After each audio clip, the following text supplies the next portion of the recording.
नमस्कार, स्वागत है आपका TV9 भारतवर्ष के स्पेशल शो में। आपके साथ मैं हूं सुमेरा खान। मेरे साथ मौजूद हैं मेरे सहयोगी समीर और प्रीति।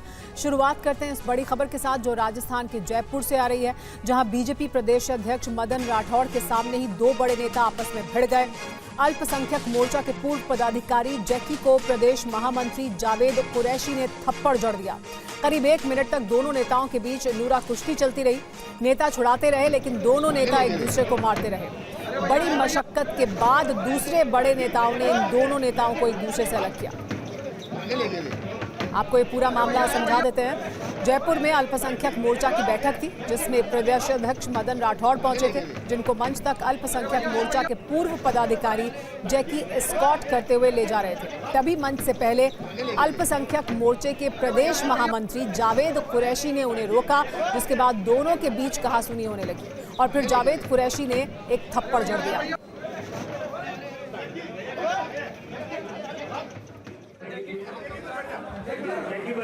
ये दो तस्वीरें हम आपको दिखा रहे हैं किस तरह से आपस में ही भिड़ गए दो नेता और उसके बाद किस तरह से नेताओं को मशक्कत करनी पड़ी इन्हें एक दूसरे से अलग करने के लिए।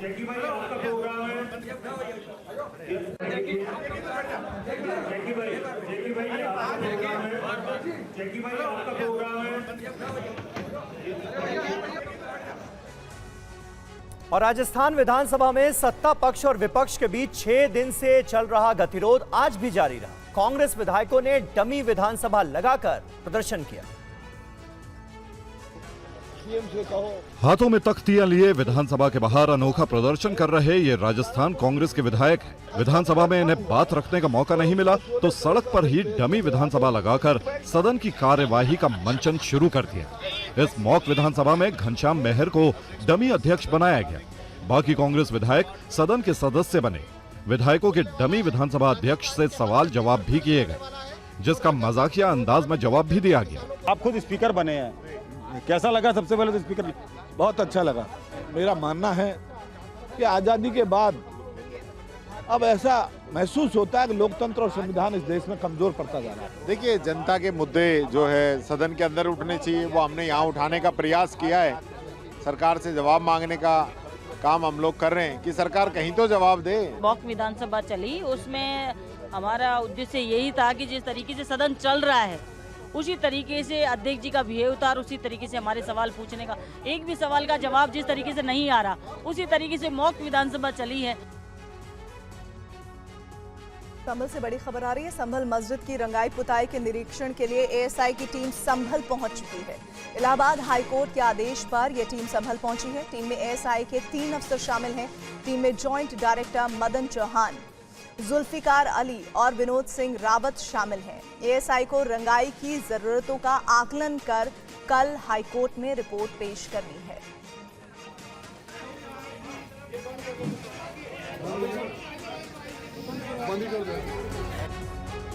रमजान से पहले संभल मस्जिद पर इलाहाबाद हाईकोर्ट ने बड़ा फैसला सुनाया है। संभल जामा मस्जिद में सफेदी की जरूरत है या नहीं, इसका आकलन करने के लिए कोर्ट ने ASI को निरीक्षण का आदेश दिया है।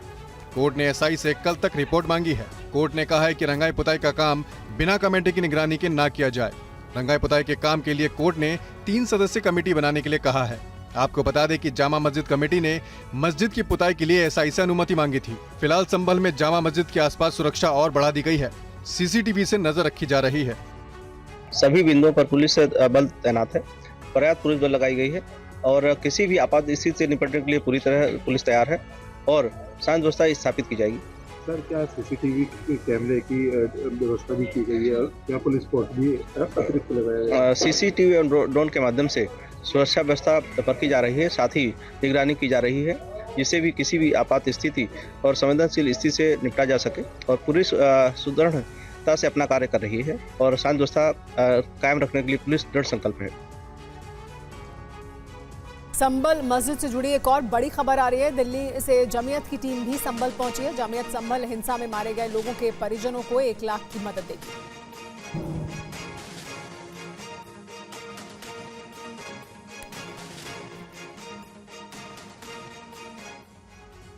और अब खबर मध्य प्रदेश से। मध्य प्रदेश के इंदौर में शिवरात्रि पर मंदिर और पब में डीजे बजाने को लेकर विवाद हो गया।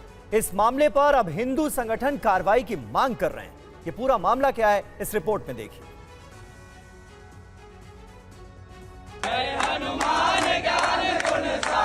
हनुमान चालीसा का पाठ, पब में जाकर प्रदर्शन, आरोपियों पर एक्शन की मांग।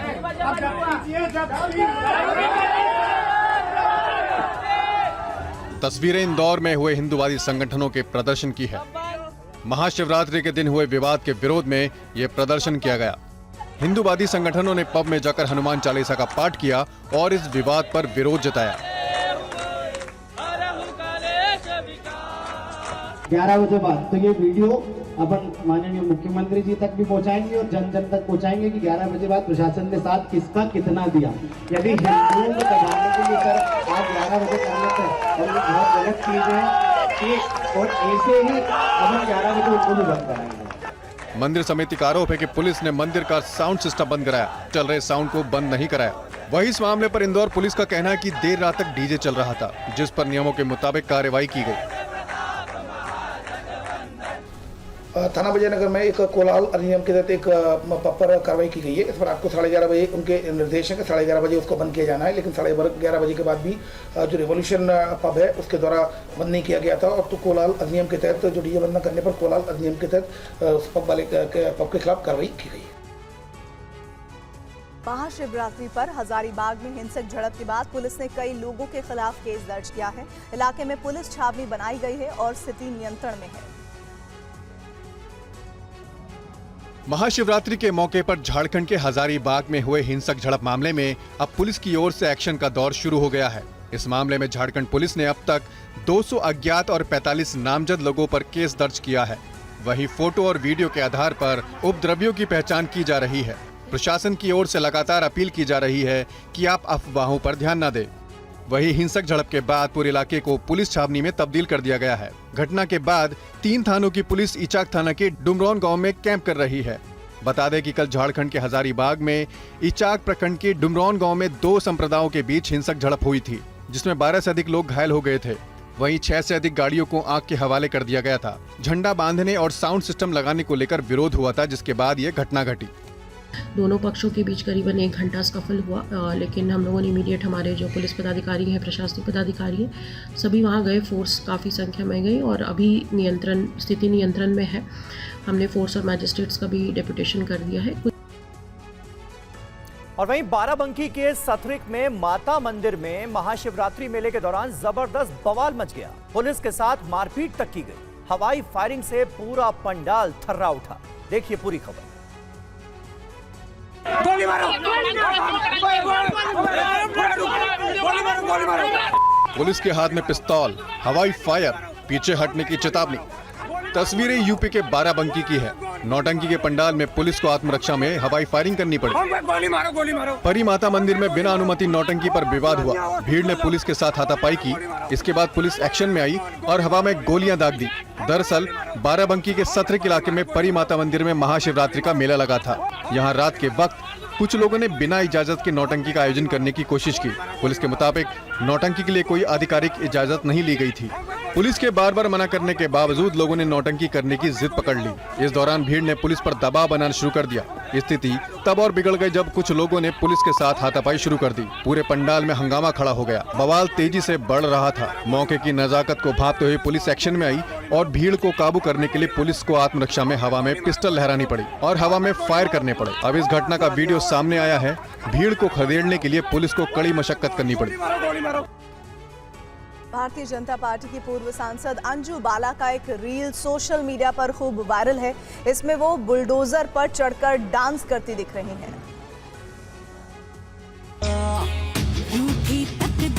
राष्ट्रीय अनुसूचित जाति आयोग की सदस्य और मिश्रिक की पूर्व सांसद डॉक्टर अंजू बाला का एक वीडियो सोशल मीडिया पर तेजी से वायरल हो रहा है। इस वीडियो में वह बुलडोजर पर खड़े होकर फिल्मी गाने पर डांस कर रही हैं। कर हर मैदान फतेह गाने पर अंजू बाला की ये रील अपने इंस्टाग्राम अकाउंट पर अपलोड होते ही चर्चा का विषय बन गई। लोग गाने के बोल से लेकर पूर्व सांसद के बुलडोजर डांस पर खूब प्रतिक्रिया जता रहे हैं। दरअसल यूपी में बुलडोजर को सीएम योगी आदित्यनाथ के कानून व्यवस्था को बनाए रखने वाले यंत्र के तौर पर देखा जा रहा है। यूपी चुनाव 2022 के दौरान अंजू बाला पार्टी विरोधी गतिविधियों के कारण बीजेपी से बाहर हो गई थी। अब इस रील ने राजनीतिक तौर पर भी सवाल खड़े किए हैं। पूर्व सांसद अंजू बाला सोशल मीडिया पर काफी एक्टिव रहती हैं। उनके इंस्टाग्राम पर 32,000 से अधिक फॉलोवर हैं और उन्होंने 2,000 से ज्यादा पोस्ट शेयर किए हैं। अंजू बाला का राजनीतिक सफर भी विवादों से घिरा रहा है। 2014 में वह बीजेपी की टिकट पर सांसद बनी थी, लेकिन 2019 में उनका टिकट काट दिया गया। पुणे रेप के आरोपी की गिरफ्तारी के लिए पुलिस की कई टीमें लगाई गई हैं। पुलिस ड्रोन के जरिए आरोपी को ढूंढ रही है। सरकार ने साफ कहा है कि आरोपी को किसी भी हाल में नहीं बख्शेंगे। पुणे में महिला से रेप के आरोपी की तलाश में पुलिस की टीम जगह जगह छापेमारी कर रही है। पुणे क्राइम ब्रांच की कुल 13 टीमें आरोपी की तलाश में जुटी है। आरोपी को ढूंढने के लिए डॉग स्क्वाड भी भेजा गया है। आरोपी को ढूंढने वाले को 1 लाख रुपए इनाम देने की घोषणा की गई है। पुणे पुलिस गन्ने के खेत में ड्रोन कैमरे के जरिए आरोपी की खोजबीन कर रही है। पुलिस किसी भी हाल में आरोपी को गिरफ्तार करना चाहती है, लेकिन वो कहां छिपा है इसकी अभी तक कोई खबर नहीं है। महाराष्ट्र के डिप्टी सीएम एकनाथ शिंदे ने कहा है कि आरोपी को बख्शा नहीं जाएगा। पुणे में हुई घटना बहुत ही दुर्भाग्यपूर्ण है, निंदनीय है और इसलिए जो उसको मैंने खुद ही पुलिस आयुक्त जी से भी बात की, हमारे मुख्यमंत्री जी उसके ऊपर लगातार ध्यान दे रहे हैं और उन्होंने भी आदेश पुलिस आयुक्त को दिया है। पालक मंत्री अजीत दादा भी इसका फॉलोअप ले रहे हैं और इसमें इसको जल्द से जल्द पकड़ा जाएगा, उसके ऊपर कड़ी कार्रवाई की जाएगी। जो गुनाहगार ऐसे ये गुनाह करता होगा तो हमारे लाडली बहनों के ऊपर अत्याचार करता होगा तो उसको बिल्कुल बख्शा नहीं जाएगा। और बिहार के कटिहार में पुलिस की बर्बरता पर सवाल उठ रहे हैं। बीच सड़क पर एक आदिवासी युवक को बेरहमी से पीटा गया। खाकी के खलनायकों ने हैवानियत की सारी हदें पार कर दी। देखिए पूरी रिपोर्ट। बीच सड़क पर डंडों की बौछार, बेरहमी से पिटाई, पुलिस की हैवानियत, सड़क पर घसीटा, शख्स चीखा चिल्लाया, रहम की भीख मांगी, मगर कटिहार में पुलिस पर कोई असर नहीं पड़ा। वहां मौजूद किसी भी पुलिस वाले का दिल नहीं पसीजा। इस आदिवासी युवक के साथ पुलिस ने हैवानियत की सभी हदों को पार कर दिया। देखिए युवक को सड़क पर घसीट घसीट कर पीटा गया। इस वायरल वीडियो में पोठिया थाना पुलिस की गाड़ी भी दिख रही है। पिटाई के दौरान पीड़ित शख्स रहम की गुहार भी लगा रहा है, मगर पोठिया पुलिस बिना किसी हिचक के जमकर युवक की धुनाई कर रही है। बीच सड़क पर सबके सामने युवक के साथ बर्बरता कर रही है। वहीं इस शख्स की बेरहमी से पिटाई करने का वीडियो वायरल होने के बाद पुलिस के खिलाफ विरोध भी तेज हो गया है। जनता के दबाव और सियासी सवालों के बीच आरोपी पुलिस वालों के खिलाफ कार्रवाई हुई है।